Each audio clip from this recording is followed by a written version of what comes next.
I welcome you all to the keynote session on importance of mental health among startups. And to enlighten about the same, we have invited Dr. Soumitra. I personally feel that this topic is often overlooked. So let's dive into the session. I would request Professor Amitabha to formally introduce Dr. Soumitra. Hello, good afternoon, all of you. So we are now gathered here again for this session, Nurturing the Ignited Minds. Maestro speaks. You know, you have heard so many talks today and before about bulletproofing your startup, bulletproofing your idea, which is critically important. But you know, and I know, and everyone in this audience, we know how daunting it is emotionally to steer a successful startup. There are ups and downs, and often your career is on the line, and there is a lot of pressure on you, and this could not be more evident than the current time with the pandemic raging. Many businesses are losing revenue, many businesses are yet to get off the ground, and time is absolutely critical, so you are under tremendous pressure. How to keep your sanity, because that's what the entire business relies upon. So that is a topic that is, as Amita mentioned, is often overlooked. So we have invited the best in the country for that, Dr. Soumitra Pathare. Dr. Pathare is the current director of Center for Mental Health, Law and Policy at ILS. He has worked as a consultant psychiatrist at various countries, assisting them in developing mental health policy and drafting and implementation of mental health legislation. He was the project lead on Quality Rights Gujarat project to implement WHO mandated Quality Rights program in public health services in Gujarat. He also helped draft India's new mental health law and was a member of the policy group appointed by the Ministry of Health and Family Welfare, Government of India, to draft a new national mental health policy for India. So you can clearly understand that there can't be any person better than Dr. Pathare to tell you about, to sensitize you about this critical aspect. So without any further ado, I request Dr. Pathare to kindly step in and deliver his lecture. Thank you, Dr. Pathare, for accepting our invitation. Thank you, Professor Bandyopadhyay. Thank you for inviting me to this event, and thank you to your organization, the Bio Incubator at IIT Kanpur, for not only organizing the event but giving me a chance to speak to all of your guests and attendees. The way I'm going to do this is that I'm going to spend the next 10-15 minutes laying out some ideas for you. And what I'm hoping that we can try and make this as interactive as it is possible in an online session. You know, I quite hate the idea of standing up and lecturing to you people, considering that many of you are actually more knowledgeable about me, about the entire startup business and how it is done. I mean, I know nothing about it. Let's be very clear. I'm a policy entrepreneur. That's what I tell myself. I'm in the business of policies. I don't do real business. I do business which is very esoteric. So I was going to just lay out this, and then maybe we can have some discussion, and you could ask questions and we could have a conversation around it. So that was the broad idea. So I'll tell you what my big idea is, because there's always this notion of a big idea. My suggestion is that, or my proposition to you is that if you're a startup, one of the things that incubators will do, as well as startups are very good at doing, you know, the advice you'll get from other startup founders and all, is you should have mentors. I mean, every startup has a mentor, and incubators will link you up with mentors. And people have all kinds of mentors, you know, somebody to help you design your strategy, somebody to help you with your marketing and communications, and somebody who is likely to help you with, how to get your best people and to get talent and all of that stuff. And one of the things that I haven't actually seen startups as well as incubators pay much importance to is having a mental health mentor. And I'm sure your initial reaction will be, for what? I mean, why does a startup need a mental health mentor? And what does a mental health mentor really do? And why are you bringing in issues like mental health? Well, the reason is, I'll try and explain to you my reasons for that. But, I mean, very small number of startups succeed. I was told by Professor Bandopadhyay that the IIT Kanpur bioincubator has a very high success rate of 1 in 3, which is brilliant. But that still leaves 2 startups which are not going to succeed. And broadly across the world, probably, I don't know the exact numbers, but 1 out of 10 startups are likely to succeed. So you're trying to maximize your chances of success. And that's why you have different kinds of mentors. And you also want to ensure that if things go wrong and go south, then you have a safety net in place. And that's really what mentors can do for you. This is my understanding of how the mentoring process for startups broadly would work. So where does a mental health mentor come into play? I think the mental health mentor comes into play for 2 reasons. One is that let's be honest, a mental health mentor can provide the startup founder with some very specific support. And a mental health mentor can also provide some kind of support for your employees, because for most startups, actually, their initial employees are probably their most prized possessions. If you had very expensive equipment, you would look after it very well, isn't it? You would get it properly serviced, you would follow all the instructions. Well, the most expensive equipment when you do a startup is actually your early staff. They are probably the most expensive things that you will ever be investing in. And so looking after their health is equally important. I mean, I know, for example, that venture capitalists, when they are funding large companies or investing in large companies, will always ask for a physical health checkup, will want to know the health history of the founder. Why is that? Because I think what VCs are also doing is they know they're investing on the founder. Very often the money that is being put in is not on the idea, it is on you executing the idea. And so the health of the founder is extremely important. And while the physical health is important, your mental health is equally important. And what I found, and this is from personal experience of having interacted with founders and also with people who started startups and not succeeded at it, coming for consultations, is that I think that there's a lot of mental health issues, subclinical issues. These are not diagnoses. They don't have depression or anxiety, because if that is there, that's very obvious. Everyone can pick it up. But what I call subclinical issues, which then affects your decision making. And considering that for a startup founder, being able to make clear decisions is probably the most important thing that is going to help them succeed. If your decision making is going to get muddled up because of some mental health issues you have, I'm not talking about mental illnesses, don't get me wrong, I'm talking about mental health issues, things that act as a mental block for you, things that prevent you from thinking clearly, then that is going to be a huge drag and is likely to impact on whether you will succeed or whether you will fail. And so I've always been surprised why startups don't actually even try and track down a mental health mentor who can work with the founders. And the other reason I thought why a mental health mentor can help you is your employees. Look, across the world, what we know is that about 1 in 6 or 1 in 7 people will actually suffer from a mental health problem. And that can affect everybody, including people who work in startups. In fact, it might actually affect a lot more to people who work in startups, because startups can be quite stressful places for employees. And if 1 in 6 people are going to have depression, what we've also seen is that there is a huge impact of what is called as presenteeism. Absenteeism is something that all industries understand very well. People are absent from work because they are unwell.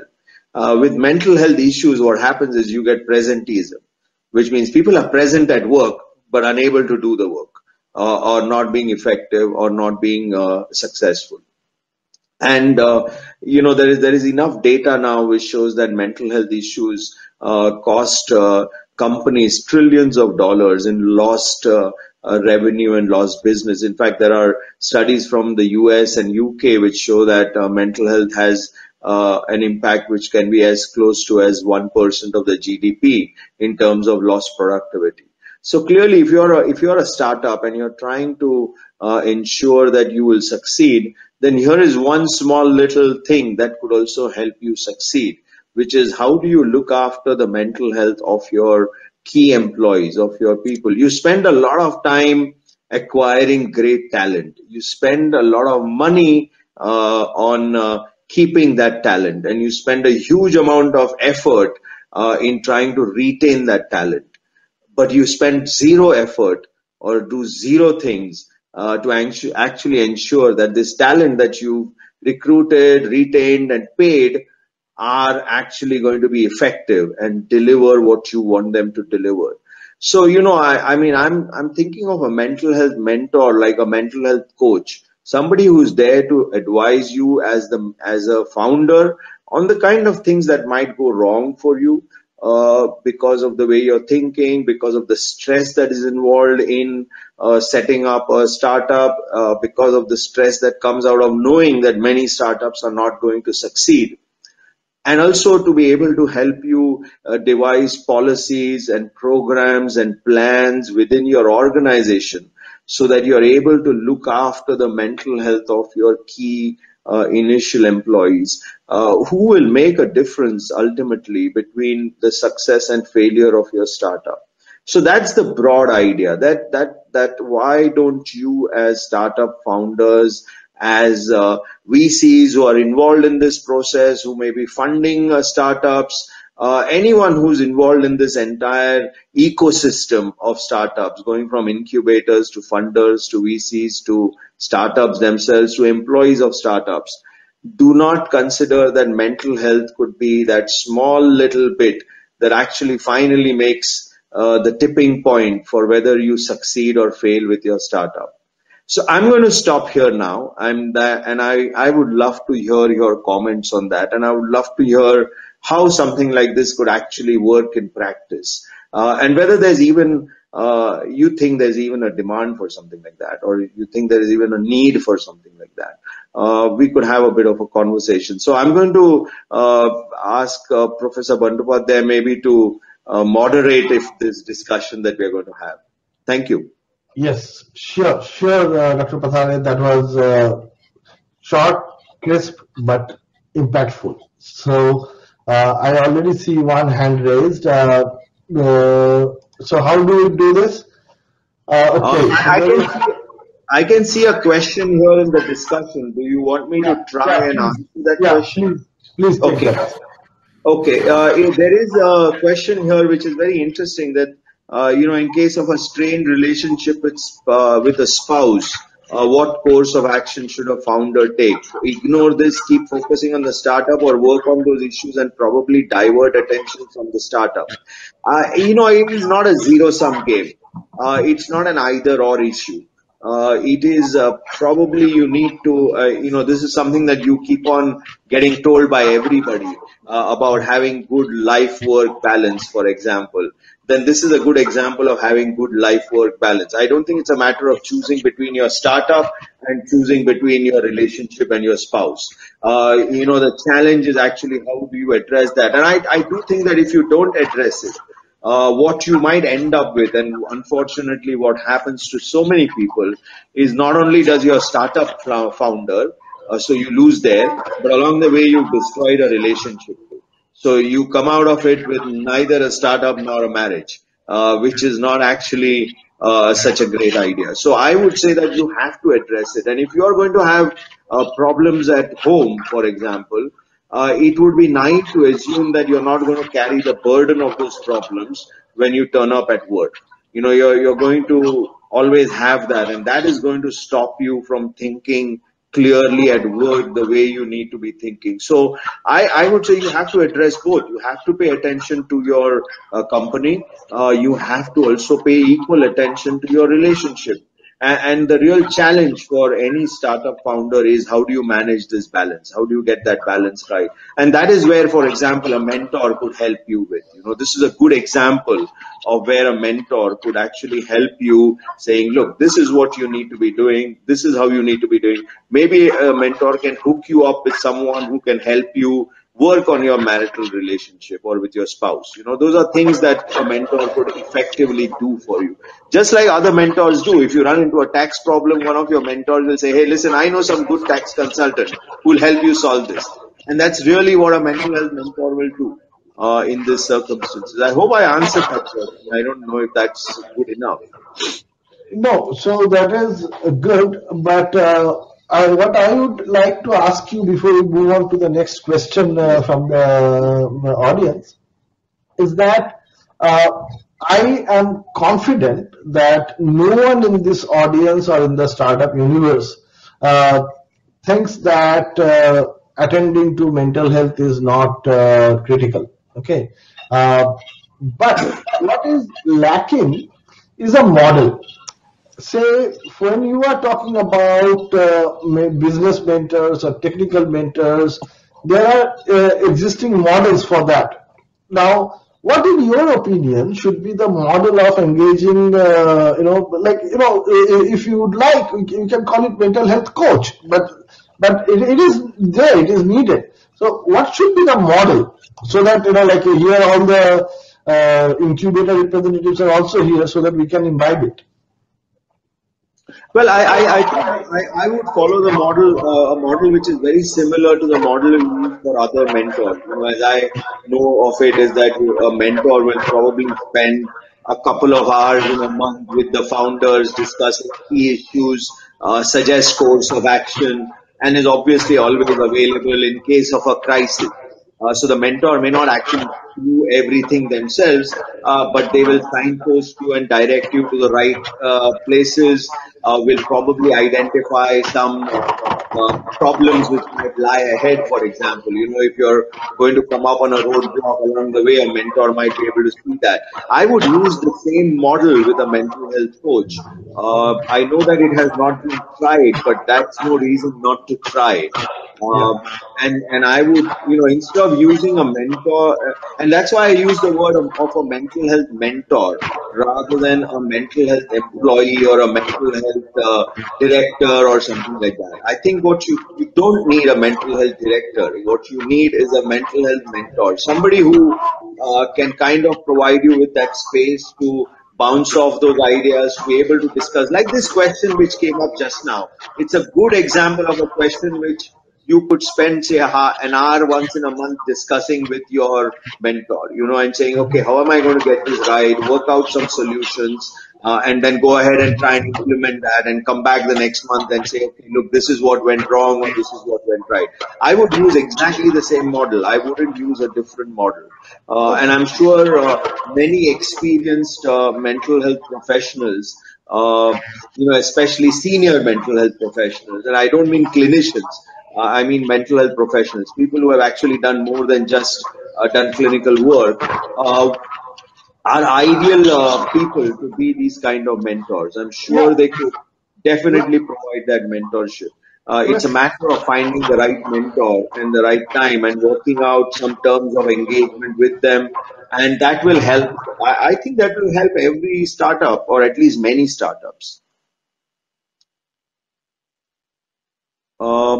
There's another question here which says that for entrepreneurs with one or more failed startup, choosing between when to quit a job and jumping to another venture, what mental model could help make the decision with minimal disturbance to mental peace?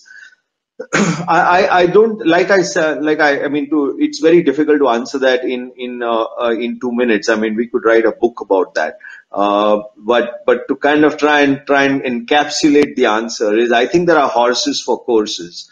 And I think it really depends on the individual. You need to actually do a little bit of reflection. Ask yourself what kind of a person you are. What motivates you? How much of risk are you willing to take? What are your goals in life? where do you want to end up with? What's your safety nets? If you jump, how high would you like to jump and how low would you like to fall? And what are you going to do to prevent that fall?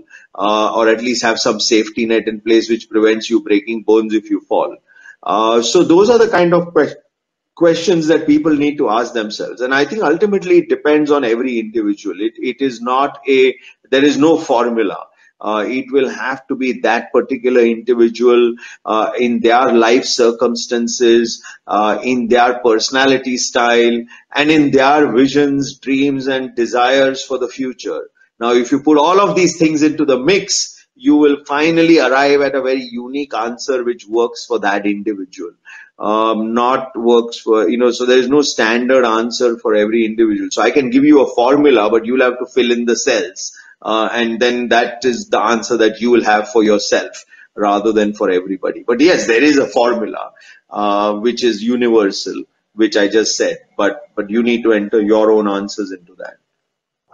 Yeah, and just a note for you and others who may be interested. I know for a fact that at least the IITs, they have a set of mental health counselors for their students, undergraduate and postgraduate students. And some of them may just fit the bill for this purpose as well.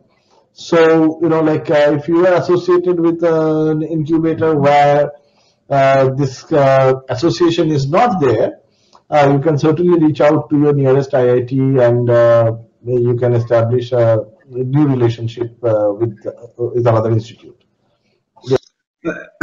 I don't know if there are any investors and VCs out here, and I would like to ask them actually. Is this something that you consider when you are talking to founders? And let's say you are an angel investor or something and you're trying to look at investing. Is this something that you suggest to founders and say, hey, listen, you might want to actually also have a mentor for your mental health issues, not for mental illness issues, but somebody who can help you like a mental health fitness coach, as Professor Bandyopadhyay suggested. Is this something that people do? I don't know if there are any investors out here. No, I don't think so. Dr. Diwan is here. Dr. Diwan, is there any investor in the audience now? I don't think so. I think the investors are there in the ecosystem, and they've been talking to people one-on-one and bringing and sharing that perspective. But I am not aware that whether they are part of this, listening to this particular session. And I think, Dr. Saab, if you can also throw some light that in the normal days we have work-life balance, right? And startups can really prioritize home problems versus professional problems, right? But now these particular days, it's actually all in one and or added problems. So you have to manage home. Everybody is sensitively, emotionally charged, as well as go out, manage your team. The team you can't really pay salaries to, yet you have to stick all the team together and ensure that they sustain and deliver 100% even in these challenging times. And I think it's a huge ask. A startup founder itself carries so much of burden on himself or herself.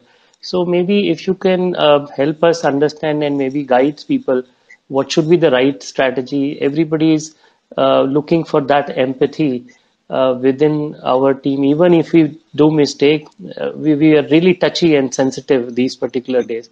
So maybe your thoughts would be really helpful for all of us. Thank you. Yeah, thank you. Thanks. That's a really wonderful question. And as with all wonderful questions, they're always challenging to try and answer.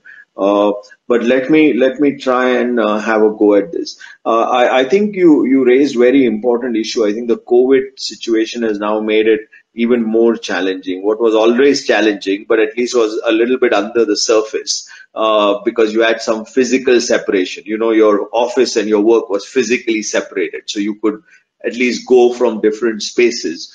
Because of COVID, what has happened is now everything is in one space. Many people are working from home. So, I call working from home as actually a misnomer. It is living at work is what it is. We don't work from home. We live at work. That is what it has meant for most people. And so it's very easy to fall into bad habits. Okay. And I also put my hand up and acknowledge that I equally am responsible for bad habits like that. And I'll tell you what I mean by bad habits, which is that you don't have fixed work times, you don't have fixed personal times at all. You just kind of allow your schedule to go haywire. One of the things that routines do for us is that routines structure your day, which is actually very useful. Okay, so this notion of I will work when I want and I will go when I want and I will do things when I want is actually not such a great idea. It's a good idea for a day or two. It's not a good idea for months on end. So having a structured day is extremely important. Like for example, you see me sitting here, I'm sitting in a room which is my study. This is where I work, and I tell myself that all the work will only remain in this room. I shut the door and I don't have anything outside in the rest of my house which is work related. It's a way of trying to at least contain work into a space. And we sometimes need those physical spaces to be able to contain work. Now you'll say, look, you have the luxury of space to be able to do that. Many people don't have the luxury. I acknowledge that. I'm not at all trying to say that everyone has the luxury. But what I'm trying to say is try and structure your day. So that there is, like you would have done when you went to work. I know some friends who do this, which is they get up every morning, they'll get ready as if they're going to work. They go and sit at their desk and they work till a certain time like they would have done at work. And then they shut their computers and go out and say, I'm not going to do any more work now like I would have done when I was going physically to work. And I think that's a real challenge. So structuring your day is actually quite useful. Structuring your space is also very useful. And then in that day, what you also have to do is to try and find some little bit of extra time to be able to support your team, because your team is likely to be in the same situation or worse, in fact.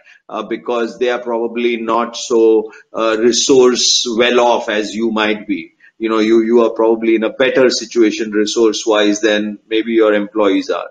And so providing that support and having that constant conversation, I mean, it's very difficult and it's easy to fall into bad habits and not do that. But I think what is very important is to have that conversation, that space. I have a team of around 60 people. We have 4 or 5 senior managers, project managers. I have like a 1.5 hour session with them every week where we just discuss anything and everything. We don't have a fixed agenda, but discuss everything, the kind of difficulties they're facing, the challenges that are there. And sometimes to say, look, we don't have answers, and that's fine. Nobody has those answers. But to be able to actually reflect and put it out to someone else and be acknowledged that yes, there are no easy answers for this, and that's okay. We are living in a difficult time. Even that acknowledgement can actually go towards a huge amount of support. I don't know if I know this is not a perfect DIY kind of a solution, like I'll go home and do ABC, but I'm just trying to give you some tips on what you could be doing to help yourself during this time. Certainly helpful. Thank you so much. Thank you so much. There was a question here which was very interesting from somebody called Manasi Kane. Let me try and right. For common mental health issues like stress and performance anxiety, how helpful is the concept of support groups within the company or a group of startups? This is brilliant. This is exactly what you need. I'm a big supporter of self-help. I think that there is a lot of stuff we can do if we help each other and work together in groups. And so a lot of our work with mental health also involves using peer support. If you see some of the research we do is we are looking at peer support. We're looking at how peer support can actually help so many people at minimal cost. To be able to do better than they are doing. And it's something that is free. It doesn't cost you a lot. It probably costs you X amount of time to put into that peer support group that you might be a member of. But it will provide you a lot of value for money. So setting up peer supports within your own organization and even between startup organizations or within an ecosystem, say, of a bio incubator, are all things that you probably want to do. And a peer support, one of the things you can also do is that you can have one or two people who are the peer mentors who could be trained. They have some training so that they know how to ensure that the peer group becomes supportive rather than becomes a dysfunctional group. But that is easy to acquire. Those skills are easy to acquire and relatively easy to implement. But I would very strongly support the idea of having peer groups even within organizations. So, Dr. Pathare, there is one question that is so relevant. Go on. The question is that how should working mothers deal with it? There are people who are working in the incubators, there are actual entrepreneurs. Both sides, this is a problem. That unfortunately, the career peaks exactly when the motherhood comes becoming. So, and you are the expert, please. Well, I'm the expert only in the sense of being an academic expert. I have no lived experience of being a working mother, as you can see. So my expertise is in that sense tinged with academic knowledge rather than lived experience, and I think that's something that I would definitely put on the table. So take my answers with a pinch or a ton of salt, as you probably want. They will be very different with the lived experience. I think it's the challenge for working mothers is even more because not only because of having to juggle kids and home life, but the other imponderable which also exists in the Indian setting, which is Indian cultural expectations of Indian mothers. That's an even added thing. So a working mother in India is not in the same situation, let's say, of a working mother in the West. The cultural expectations out of working mothers is much more, and you'll have enough people trying to give you a guilt trip on how you are failing as a mother by neglecting your children. Let me tell you that more kids have been damaged by over parenting than by under parenting. It is under parenting is not so harmful as over parenting is. So stop anybody who is trying to give you a guilt trip on being not a good parent. I think working mothers need to really take. There was this wonderful child psychologist called Donald Winnicott. And you should read Donald Winnicott because, he did some very good, interesting studies. And he came up with this concept of good enough mothering, which I think is extremely important. He said, if kids are going to be successful, what we find is that you don't need perfect mothers. You don't need mothers who are doing 100%. There is a certain cutoff above which all kids will have the same outcomes, irrespective of the amount of mothering. And he said, good enough mothering is more important than perfect or ideal mothering. So, it's a bit like an exam where you have only 2 grades, pass and fail. And if you pass, it doesn't matter how much you scored because you passed and everyone gets the same. And I think mothers need to realize that too, that very often good enough mothering is all that is required. And that once you above that cutoff of good enough mothering, you're not actually giving your child any particular benefit or advantage. And so if you did that, then you'll stop feeling you'll feel less guilty probably with people trying to give you a guilt trip on how and what you should be doing for your kid and how you should not neglect your child. My message to working mothers is keep this phrase in mind always, good enough mothering. I think good enough parenting is all that is required. Just remember that a lot of kids, and I'm not talking about all the kids in the world, but a lot of kids in your ecosystem are going to do well despite their parents. Okay. They are not going to do well because of their parents, but they will do well despite their parents. So, keep that in mind and don't allow people to give you a big trip on this. I'm happy to take a follow-up question on this because I know that this is an important one. Shilpi Kocher had put this up.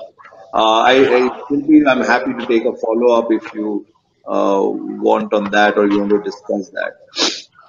there are a couple of very interesting questions here, and I like this question because I think it's very important.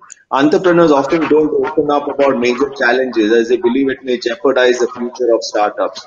How can we as an incubator support in that space? I definitely think that this is what happens, that people will not talk about it, and there is a code of silence.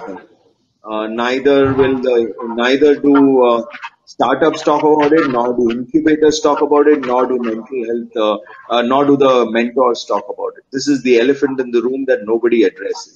And I would think that one of the things that incubators can really do is to do this kind of a conversation. You know what we are doing today, to have this conversation, to bring it out in the open, to normalize the idea of talking about mental health. It's not abnormal. It's not you don't only talk about mental health when you fall ill. You talk about mental health to prevent getting ill. Just like you talk about fitness and nutrition to prevent yourself from getting physical problems. Similarly, you need to be doing that. I think what incubators can do is to actually start these conversations so that it normalizes talking about it. Because once the incubators take the lead in normalizing the conversation, then you will kind of find that people are also willing to talk about it. Okay, Shilpi's come back with a lot of more questions. Managing work with children playing in the background, concentrating on important things becomes a big challenge. I find myself shouting a lot on my son most of the times, telling him to be quiet. How to manage this? Oh, very simple. Stop shouting at your son. Did you see that wonderful video on BBC or something where the kid comes into this father who's doing an interview on BBC, and that's it. That's how life is. I think your colleagues on the call also know about it. Your colleagues on the call also have kids. Your colleagues on the call. I have a cat who frequently will turn up in my meetings and really badger me and eat my head and even come and peer into the camera on my laptop. That's how life is. And you take it and you kind of take it with a laugh. I'm sure your colleagues will take it with a laugh. It all depends on how much of that becomes a bother. And instead of, I think what you need to do is to actually have some specific time set aside for your kid. If you are feeling that you're shouting at your son, then maybe instead of shouting at your son once the meeting is over, or maybe in the evening, you want to actually sit down with your son and work out a strategy and a plan and say, okay, these are the times when I'm going to be busy in a meeting and I don't want you disturbing me, but these are the times that I'm actually available to be able to talk. So, you need to make that time. My worry is that probably you're not making enough time for him. And so the only way your son knows how to get your attention is to do something which he knows will disturb you so much that you will now pay attention to him. You see, if nobody pays attention to you when you don't make a nuisance of yourself, then people will make a nuisance of themselves. So it's better to actually say, look, I'm going to pay attention to you. I'm going to keep time aside for you. You don't need to make a nuisance of yourself for me to get my attention. And I think that might be the way forward. Again, I don't know your personal case, but I'm just giving you very broad hints which might be useful. Yes, I think acceptance is probably the most important thing there. I also saw one thing. Dr. Pathare, because we need to wrap up, there is one critical question that I think needs attention. That is it okay for the founder of the company and other employees of the company to consult the same the professional? So I think there are two separate issues. As far as mentorship goes, I think it's a great idea if you have the same mentor who's working with the founder and who's also working with the employees. I don't think that mentorship really means that you have to have separate mentors.